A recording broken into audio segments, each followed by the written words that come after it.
കർത്താവിൽ പ്രിയരെ, ദൈവം നമ്മുടെ സങ്കേതവും ബലവുമാകുന്നു.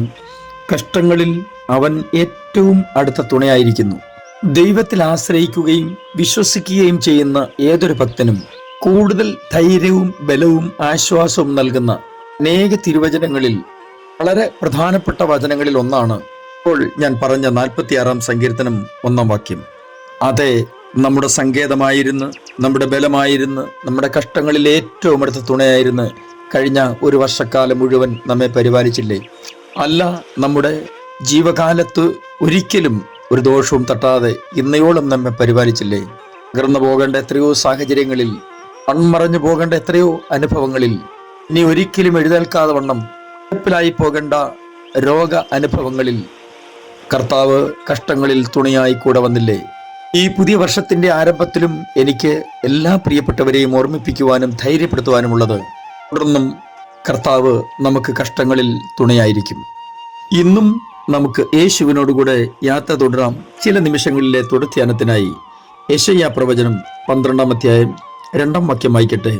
ഇതാ ദൈവം എൻ്റെ രക്ഷ, യഹോവയാഹ് എൻ്റെ ബലവും എൻ്റെ ഗീതവും ആയിരിക്കൊണ്ടും അവൻ എൻ്റെ രക്ഷയായി തീർന്നിരിക്കൊണ്ടും ഞാൻ ഭയപ്പെടാതെ ആശ്രയിക്കും. കഴിഞ്ഞ വർഷങ്ങളിൽ ഉണ്ടായതിനേക്കാൾ ഭയാനകമായ അനുഭവങ്ങൾ ഒരുപക്ഷെ നമ്മെ തേടിയെത്തിയെന്ന് വന്നേക്കാം. ഇവിടെ കണക്കുകൂട്ടലുകളെ ഒക്കെ തെറ്റിച്ചുകൊണ്ട് പ്രതിസന്ധികളുടെ മുമ്പിലും വഴിയടഞ്ഞ അനുഭവങ്ങളിലും നമ്മൾ പെട്ടുപോയി എന്ന് വന്നേക്കാം. എങ്കിലും പ്രവാചകൻ പറയുന്നത് പോലെ നമുക്ക് സർവശക്തനായ ഒരു ദൈവം ഉള്ളതുകൊണ്ട് എല്ലാ പ്രതിസന്ധികളിൽ നിന്നും നമ്മെ വിടുവിപ്പാൻ കർത്താവ് നമ്മുടെ രക്ഷയായി തീർന്നിരിക്കുകയാണ്. സാഹചര്യങ്ങൾ പ്രതികൂലമായി എന്നതുകൊണ്ട് നമ്മൾ അവിടെ തകർന്നു പോകണമെന്നില്ല. കാരണം സർവശക്തനല്ലേ നമ്മുടെ കാവലും പരിപാലകനും. 21-ാം സങ്കീർത്തനം പറയുന്നത് പോലെ, നിന്റെ കാൽ വഴുതുവാൻ അവൻ സമ്മതിക്കുകയില്ല, നിന്നെ കാക്കുന്നവൻ മയങ്ങുകയുമില്ല. ഇസ്രായേലിന്റെ പരിപാലകൻ മയങ്ങുകയില്ല, ഉറങ്ങുകയുമില്ല.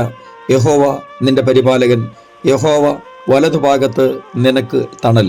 അതെ, 2025-ന്റെ ഈ പ്രാരംഭ ദിവസങ്ങളിൽ തന്നെ പരിശുദ്ധാത്മാവ് തൻ്റെ ജനത്തിന് ഉറപ്പ് നൽകുന്നു. നമുക്ക് പരിപാലകനായ ഒരു ദൈവമുണ്ട്. 121-ാം സങ്കീർത്തനത്തിൽ നമുക്ക് ലഭിക്കുന്ന ഉറപ്പ് ഇങ്ങനെയാണ് തുടരുന്നത്: പകൽ സൂര്യനെങ്കിലും രാത്രി ചന്ദ്രനെങ്കിലും നിന്നെ ബാധിക്കയില്ല. യഹോവ ഒരു ദോഷവും തട്ടാതെ വണ്ണം നിന്നെ പരിപാലിക്കും.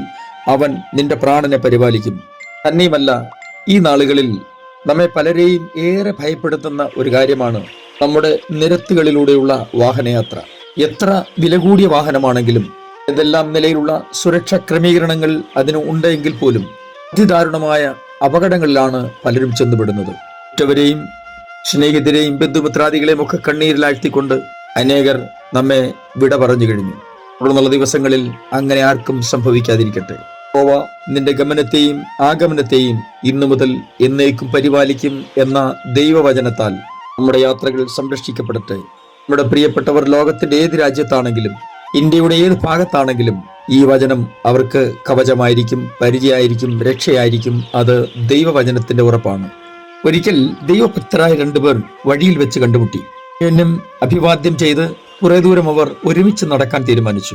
സംസാരമധ്യേ ഒരാൾ ഇങ്ങനെ പറഞ്ഞു: ഇന്ന് തിരുവചനം വായിച്ചപ്പോൾ അത്ഭുതകരമായ ഒരു വാക്യം എനിക്ക് ലഭിച്ചു. എന്താണെന്ന് സ്നേഹിതൻ ചോദിച്ചപ്പോൾ 26-ാം സങ്കീർത്തനം 3-ാം വാക്യമായിരുന്നു എന്ന് താൻ പറഞ്ഞു. ഇങ്ങനെയാണ് പറയുന്നത്: ഞാൻ ഭയപ്പെടുന്ന നാളിൽ നിന്നിൽ ആശ്രയിക്കും. ഇത് കേട്ട് ദോഷത്തോടെ തലകുലുക്കിയിട്ട് മറ്റേയാൾ പറഞ്ഞു: എന്നാൽ ഇന്ന് ഞാൻ വായിച്ച വേദഭാഗത്തിൽ നിന്നും അതിനേക്കാൾ അനുഗ്രഹിക്കപ്പെട്ട മെച്ചമായ ഒരു വചനമാണ് എനിക്ക് ലഭിച്ചത്. അതാണ് നമ്മളിപ്പോൾ വായിച്ച കുറിവാക്യം. അതിൽ ഇങ്ങനെയാണ് രേഖപ്പെടുത്തിയിരിക്കുന്നത്: ഞാൻ ഭയപ്പെടാതെ ആശ്രയിക്കും. ഭയപ്പെടുന്ന നാളിൽ ആശ്രയിക്കും എന്നതും ഭയപ്പെടാതെ ആശ്രയിക്കുന്നു എന്നതും രണ്ടാണല്ലോ. ഇതും ശരിയാണ്. എങ്കിലും തലങ്ങളിൽ വ്യത്യസ്തമായ വിശ്വാസ വീക്ഷണമാണ് അവിടെ നമുക്ക് കാണാൻ കഴിയുന്നത്.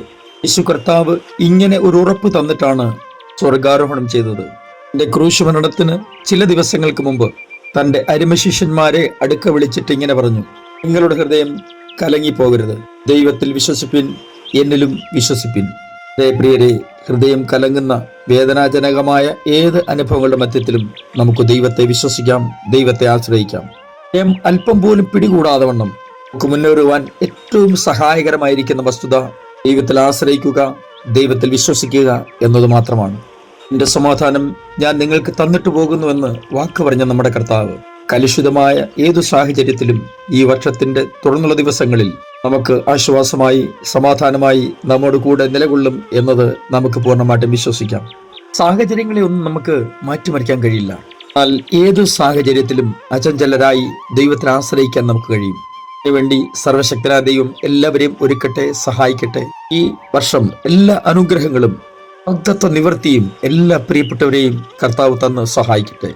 ഞാൻ നിങ്ങൾക്കൊണ്ട് പ്രാർത്ഥിക്കുന്നു. സ്വർഗീയ പിതാവേ, അങ്ങയുടെ കരങ്ങളിൽ തരുന്നു.